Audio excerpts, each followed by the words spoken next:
Bonjour et bienvenue dans le monde de notre vie intérieure. Nous parlons aujourd'hui de l'infini. Je ne parlerai pas, je ne penserai rien,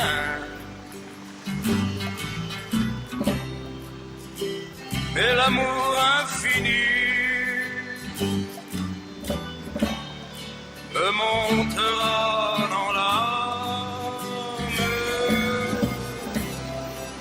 mais l'amour infini me montera dans l'âme. L'étymologie est ici transparente, est infini tout ce qui n'a pas de fin. Il y a des infinis subjectifs, celui de la souffrance par exemple. Lorsqu'on souffre, on a le sentiment que cela ne cessera jamais, et ce sentiment ajoute à notre détresse. C'est contre cet infini de la souffrance, contre cette souffrance perpétuelle, que Victor Hugo se révolte dans ses contemplations. Espérez, espérez, espérez, misérables. Pas de deuil infini, pas de maux incurables, pas d'enfer éternel. Mais il n'y a pas que la souffrance, heureusement. Parfois, le bonheur, lui aussi, nous donne un sentiment d'éternité, tout aussi illusoire, quoique plus savoureux. Les infinis dont nous allons parler ne sont liés ni à nos souffrances, ni à nos jouissances, mais au monde réel, et même au-delà du réel que nous pouvons percevoir et comprendre. Infini de l'espace et infini du temps, par exemple, qui nous interpellent dès l'enfance, en contemplant le ciel, en nous interrogeant sur ce qu'il y avait avant ou après nous, avant ou après l'humanité, la matière. Notre esprit est plus à l'aise dans ce qui est limité et fini, comme le dit Rousseau. Mon entendement borné ne conçoit rien sans borne.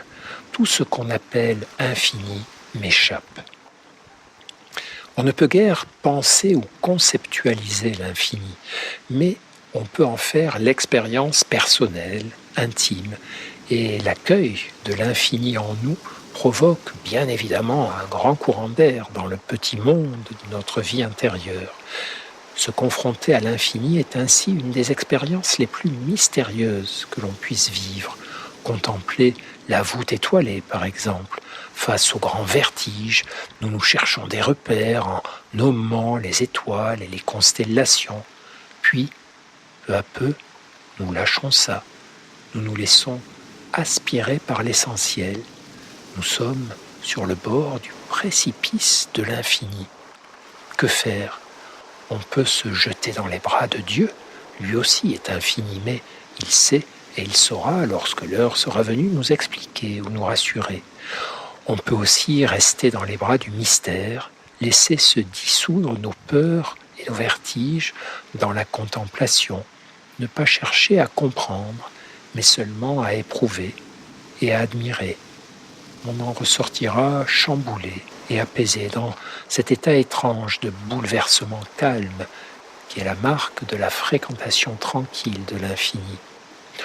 On peut enfin se donner la main entre humains, se rappeler que ces étoiles ont été contemplées par des milliards de nos semblables depuis que notre espèce existe, que leur contemplation a engendré dans leurs esprits le même tumulte, la même admiration et le même effroi que ceux que nous éprouvons, se rappeler que nous hébergeons aussi en nous l'infini de l'amour et de la tendresse.